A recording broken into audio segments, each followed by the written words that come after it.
Tayo ng airport. Dati si Joseph, yan, excited na umuwi, magdidibo sa Pilipinas. Gala-gala muna tayo, baka ma-stroke. Samahan nyo kami. Nakakalibang din kasi itong gantong may pupuntahan. Ang daming truck dito ngayon sa sa expressway. Sa expressway pa kami. Punta na malapit kami sa Tokyo. Ilang taon ngayon di nakauwi? Apat. Ako iwan ko itong si Jenny. Inabot kayo ng pandemic eh, no? Grabe. Kuya, first time na uwi niya. First time umuwi. Ayun talaga. Kaya hindi na natulog eh. Ganyan talaga pagka ganyan din yung feeling ko no nung unang punta ko rito, tapos tulog matagal-tagal akong bago nakauwi. Nung pauwi na ako, 1 week before, di na ako mapagkatulog eh. Ako hindi, ganun-ganun din eh. Galing ako sa trabaho nung isang araw, di na ako natulog.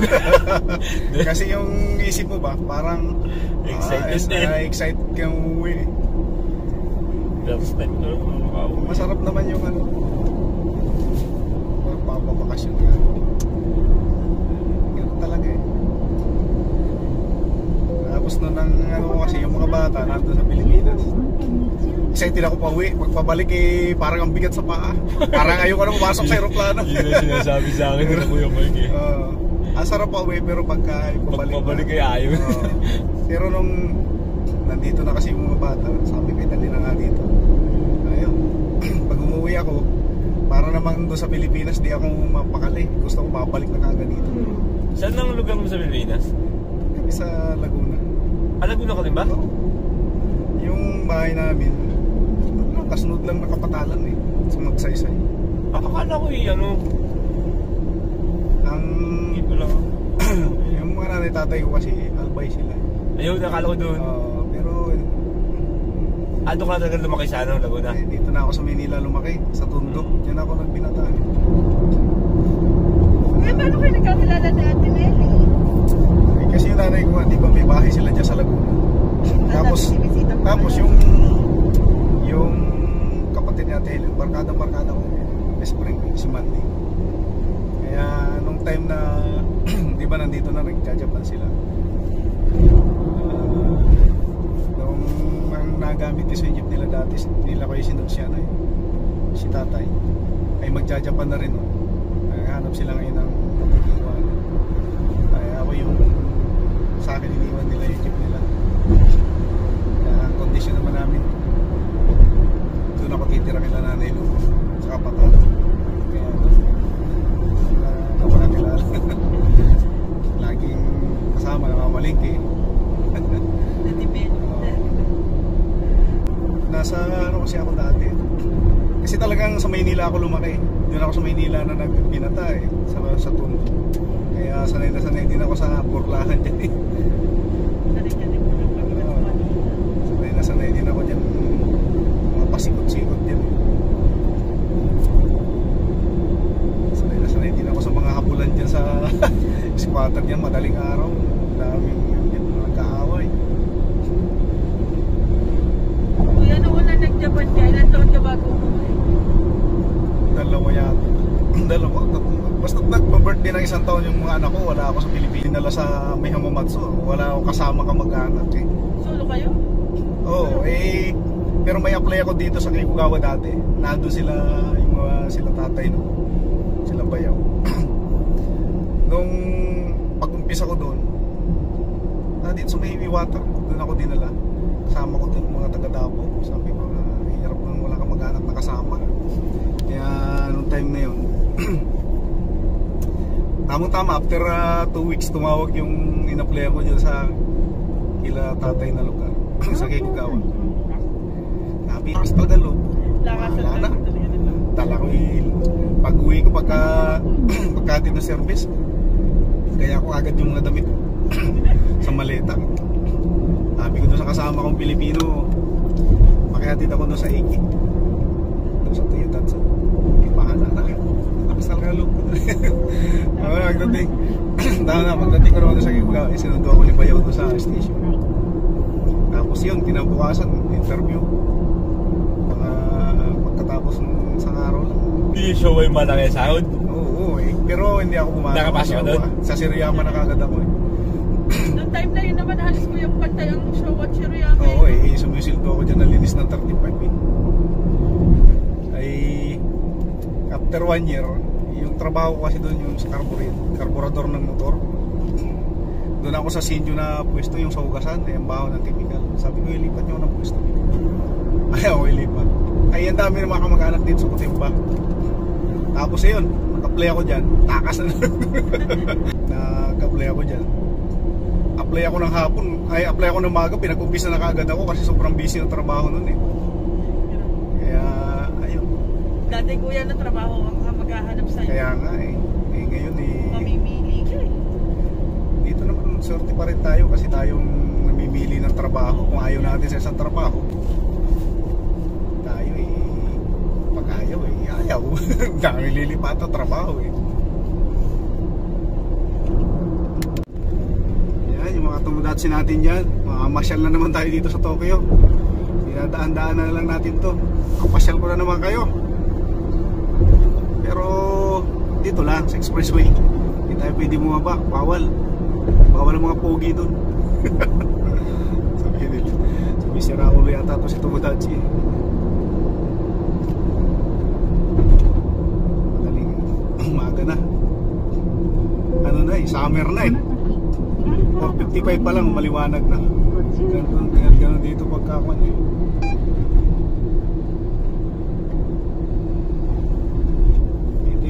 Kaya nagtatraffic dito, masikip. Pag medyo tanghali ng dami yung mga papasok pa sa trabaho dito, nagkakasabay-sabay. Akala ko GMA yun. GMO pala.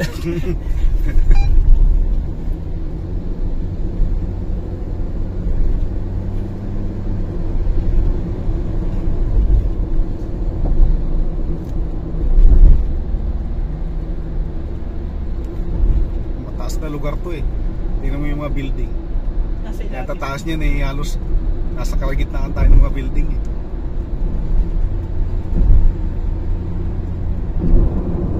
Mamaya pabalik siguro. Baka medyo makakahuli ko na konti ang traffic. Tanghali eh.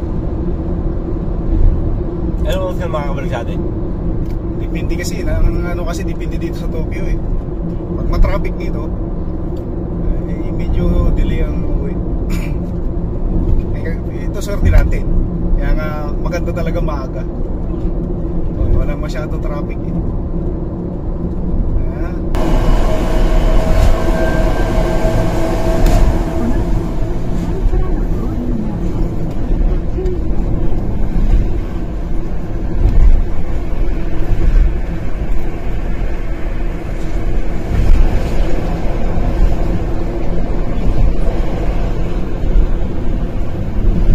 Napapasok na Shibuya. Dito ako umiisip pagpapunta ako ng ano eh, Philippine Embassy.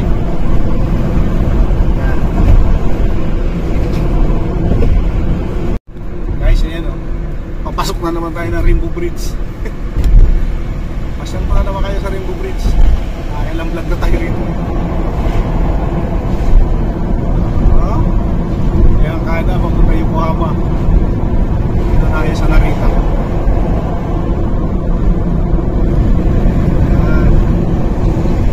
Ayan, Manila, Bayshore. Okay.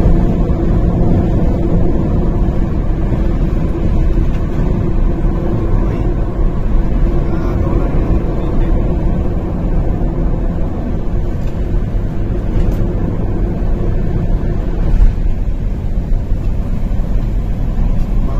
Kuha na ng video tong Rainbow Bridge na maaga.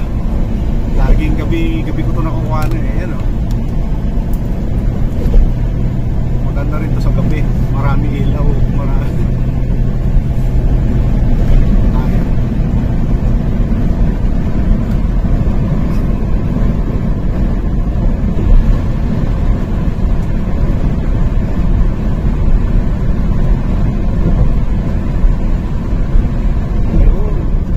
Ang ganda na ng sikat ng araw.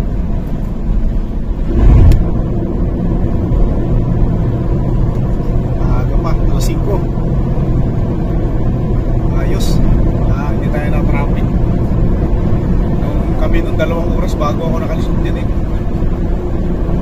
1 oras pa lang tayo. Maaga tayo makakarating. Sana pag-uwi mo din yung last road. Kaya nga eh. Bagay, okay lang naman. Kahit naman matraffic ako pabalik, okay. At least pauwi na. Ayan o. Yung kanina 8:1, 8:30, ano yun eh. 2:05 pagka Sabado at Linggo eh.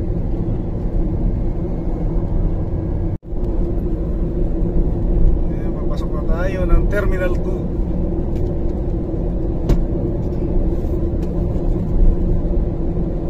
Madilim, maaga pa kasi, 6:00 lang. Ayan o, Terminal 2 and 3 magkatabi lang kasi magkadugtong.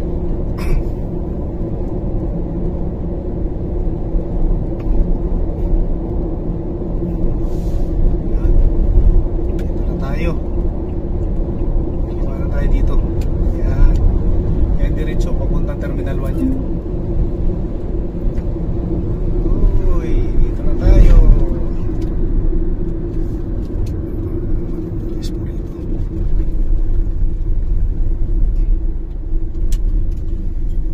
Hindi na mawala. Mag-islam lagi ng asawa ko muna. Yo.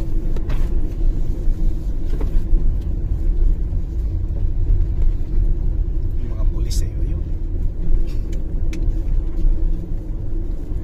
Excited na si Joseph.